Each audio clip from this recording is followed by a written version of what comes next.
கிறிஸ்துவுக்குள் பிரியமான தேவனுடைய ஜனமே, உங்கள் அனைவருக்கும் என் அன்பார்ந்த வணக்கம்.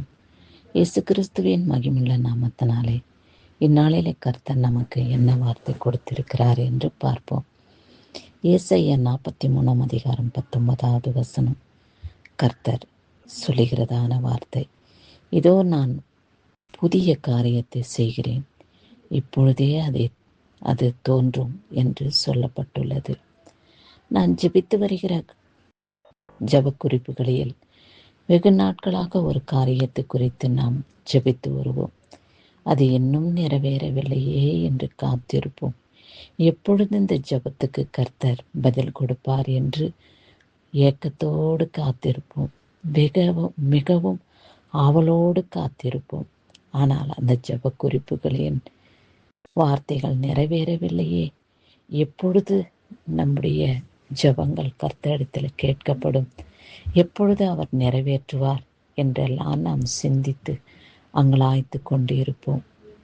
அது மாத்திரமல்ல, வெகு நாட்களாக நான் ஜெபித்து கொண்டிருக்கிறேனே, இந்த ஜெப குறிப்புகள் என் வாழ்க்கையிலே நிறைவேறவில்லையே என்று சோர்ந்து போன நிலையிலும் கூட நாம் காணப்படுவோம். ஜெபிக்க செல்லும் பொழுதே, ஆண்டவரே, இந்த காரியத்துக்காக நான் ஜெபித்து கொண்டிருக்கிறேனே, ஏன் பதில் கொடுக்காமல் இருக்கிறீர் என்று கேள்விக்குறியோடு கூட நாம் கர்த்தருடைய பாதத்திலே அமருவோம். அப்பேற்பட்டவர்களுக்குத்தான் இந்த வார்த்தை கர்த்தர் பேசுகிறார். நாம் பல விதங்களில் பல நாட்களில் கர்த்தருடைய மகிமையை கண்டும் காணாதவர்கள் போல இருந்து வருகிறோம். நம்முடைய வாழ்க்கையிலே எத்தனையோ நாட்களிலே நமக்கு திடீர் என்று ஏற்படுகிறதான சரீர பலவீனங்கள், தீங்குகள், துக்கங்கள், துயரங்கள், மரண படுக்கையிலிருந்து கூட கர்த்தர் நம்மை காப்பாற்றியிருக்கிறார். ஆனால் நாமோ அப்படி கர்த்தர் நம்மை காப்பாற்றியிருந்தும் கூட மறந்து அந்நிய தெய்வங்களுக்கு நாம் துதியை செலுத்தி வருகிறோம். அந்நிய தேவனை நாம் நமஸ்கரித்து நன்றி கூட செலுத்துகிறோம். அந்நிய தேவர்களுக்கு நினைவிருக்கிறதா சகோதரனே, சகோதரியே? இவைகளெல்லாம் கர்த்தருடைய பார்வையிலே மிகவும் வருத்தத்துக்குரிய காரியமாக, தேவனை துக்கப்படுத்தக்கூடிய காரியமாக காணப்படுகிறது என்று நாம் உணராமல் இருக்கிறோம்.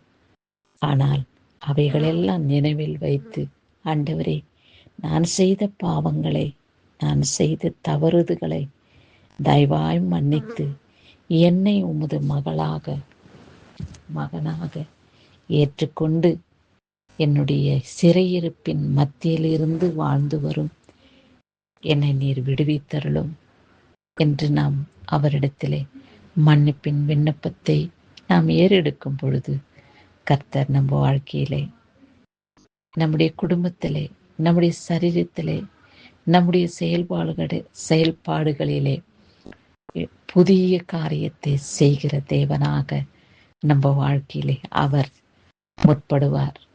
ஆமாண்டவரே, நான் என்னுடைய வாழ்க்கையிலே நீர் புதிய காரியங்களை செய்திருக்கிறீர் என்று நான் விசுவாசிக்கிறேன். ஒவ்வொரு தினமும் ஒவ்வொரு நாட்களிலும் பலவிதமான காரியங்களை என்னோடு கூட நீங்க பேசுறீங்க, என்னோடு கூட நீங்க வாசம் பண்ணுறீங்க.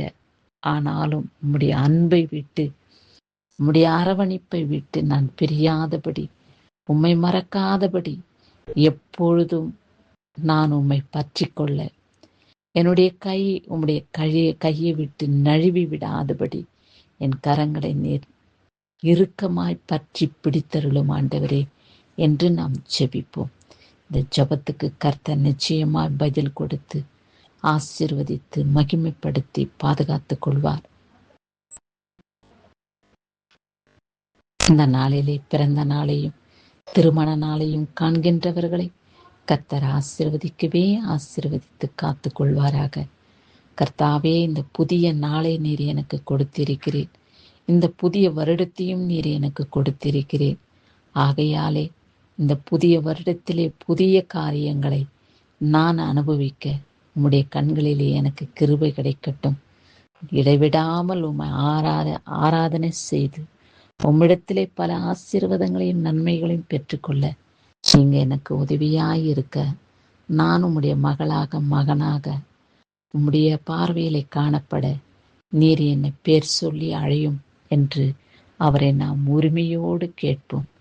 தன் தகப்பனிடத்திலே பிள்ளை எப்படி அதிகாரத்தோடு தன் செயல்களை செய்யும்படியாக கேட்கிறார்களோ, அப்படியாய் நம்மை உருவாக்கின தகப்பனிடத்திலே உரிமையோடு நாம் கேட்டு அவர் பாதத்தை பற்றி கொண்டு பல ஆசீர்வாதங்களையும் நன்மைகளையும் நாம் அனுபவிக்க கர்த்தர் கிருபை செய்தருள, இரக்கம் காண்பிக்க நாம் அவரை அண்டி ஜீவிப்போம்.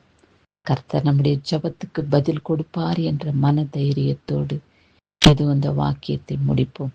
கிறிஸ்துவுக்கே மகிமை உண்டாகட்டும். ஆமென்.